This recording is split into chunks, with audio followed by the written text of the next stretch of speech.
$3,000 for accommodations at a luxury hotel, $1,000 for meals at upscale restaurants, $500 at a renowned spa. What on earth is this? I happened to glance at the credit card statement, something my husband usually handles. A series of charges caught my eye, each more shocking than the last. Even more unsettling, all these extravagant reservations were made for the same dates. Those were the days when my husband, who serves on the PTA at our daughter's middle school, was supposed to attend a board retreat. Even though I'm not well versed in these things, I know exactly what this means. To support me in my demanding job, my husband chose to be a stay-at-home dad. Thanks to his dedication to our family, I've been able to focus on my career without worry. I've always been grateful to him, thinking he was too good to be true, but now I fear his intentions might not have been so pure. Carefully, I slip something into his wallet. Then, I make a call to someone. In a week, he'll likely leave with high spirits. I hope this will be an unforgettable memory for him. My name is Maggie, and I'm a nurse at a university hospital.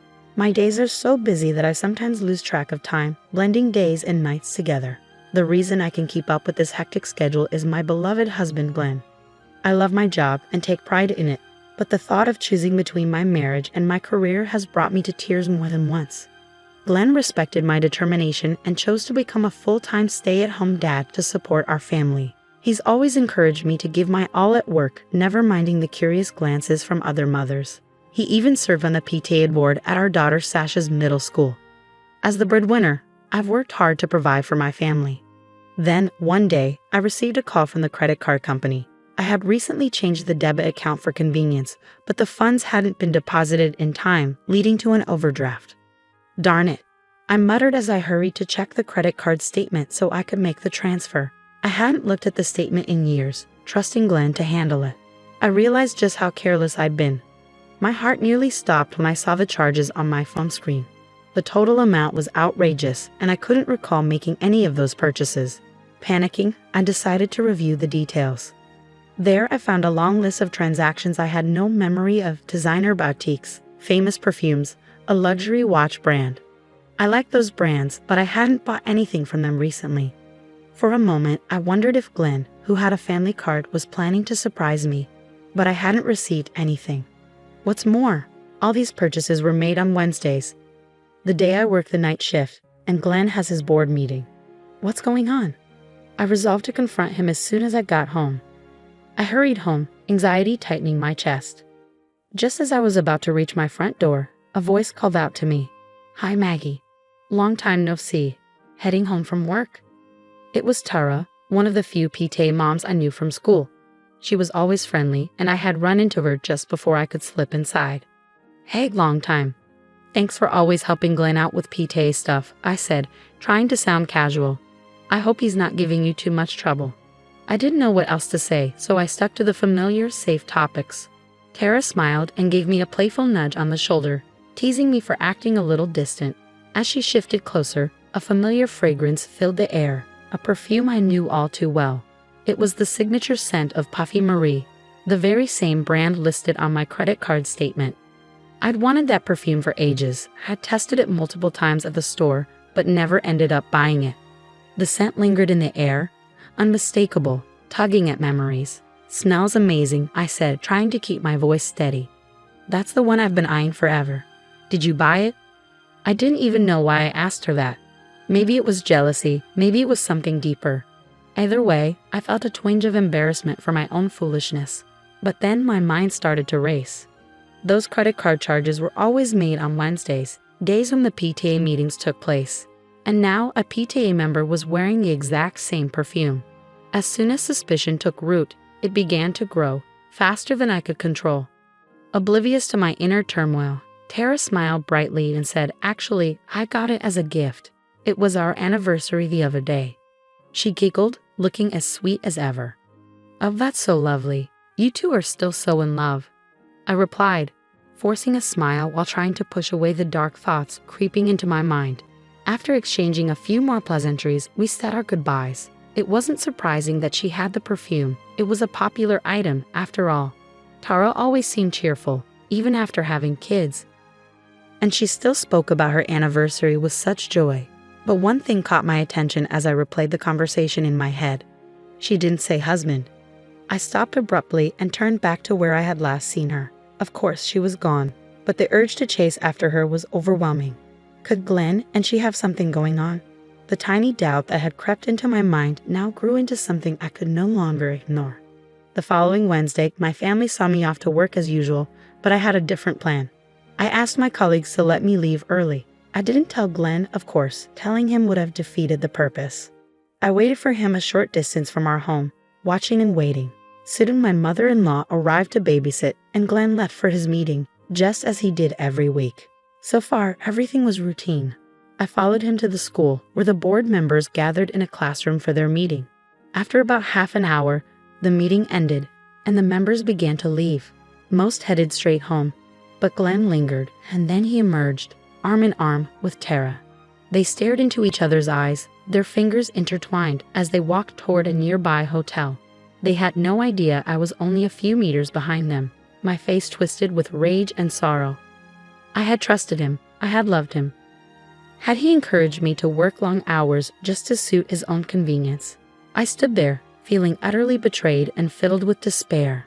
As if to confirm the painful reality, my phone buzzed with a notification, the latest credit card charge, showing the hotel bill he had just incurred.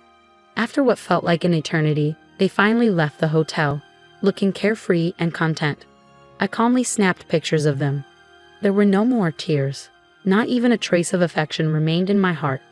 After that day, I avoided Glenn as much as possible, using my work as an excuse. Part of me wanted to divorce him immediately, but that would mean taking Sasha away from her father. I needed time to think, to decide what was best for all of us. Mom? Sasha's sudden voice snapped me back to reality. Since that day, I had been crying alone in the living room in the middle of the night. I thought I was being discreet, but it seemed she had noticed something was wrong.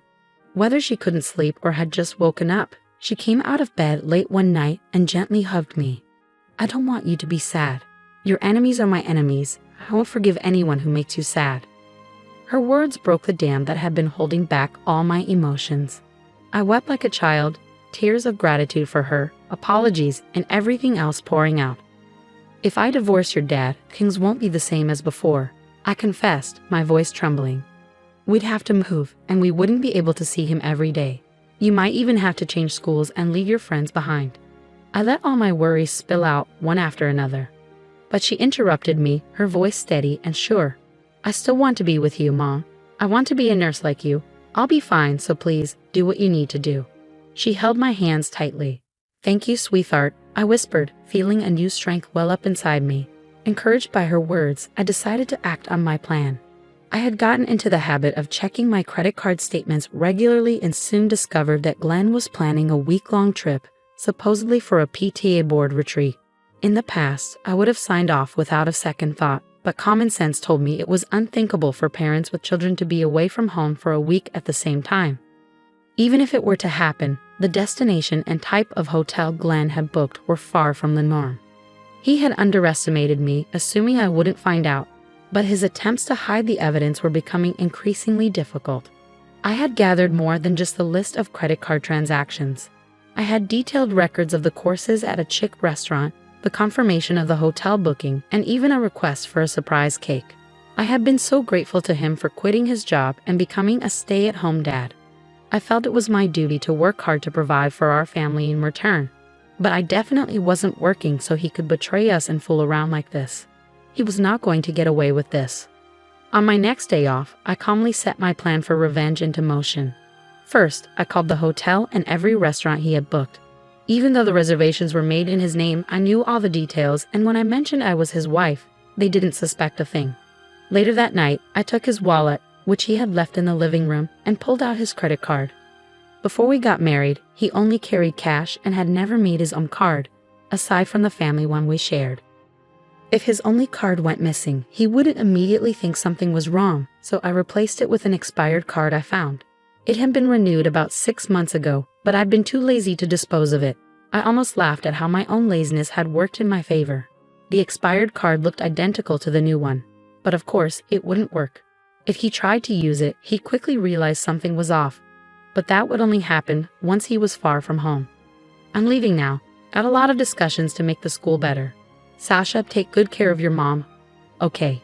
Glenn left the house smiling, completely unaware of what was coming. Sasha and I saw him off with matching smiles, though mine held a secret. I could have confronted him right then, but strangely, I felt a deep sense of peace, knowing this was the last time I'd see him. Well, let's get started, I said calmly. Yes, Sasha replied. The moment Glenn was out of sight, our smiles vanished, and we rushed to pack our belongings. The movers arrived shortly after, and thanks to their efficiency, we settled into our new home in no time. Excuse me, where should we place these? One of the movers asked, pointing to a stack of boxes. Oh, don't worry about those. Just leave them there, I said. The boxes, filled with Glenn's belongings, were all that remained of him in our lives. I handed them over to another mover who came to pick them up. There was nothing left in the house after that. In the living room, once filled with memories, I left a pile of credit card statements and the photos I had taken of him and Tara. Beside them, I placed my wedding ring, now meaningless, and the dreaded divorce papers. My phone buzzed with missed calls, every single one from Glenn. He must have noticed something was wrong during his trip. Too bad for him. I sent him a text, calmly explaining that I had been unable to respond due to several emergency operations. I glanced at my vibrating phone in the taxi and quickly shoved it to the bottom of my bag. By the time his frantic calls had stopped, my call history was filled with his desperate attempts, almost 100 of them. Sasha and I couldn't help but giggle at the sight. Oh right, I should probably make one last call, I said, smirking. Yeah, that's a good idea, Sasha agreed. We dialed the number. Later that day. What's going on here? Maggie? Sasha? Anybody home? Glenn returned from his week-long affair, brimming with confidence only to be met with an empty house. His face turned ashen as he saw what I'd left behind.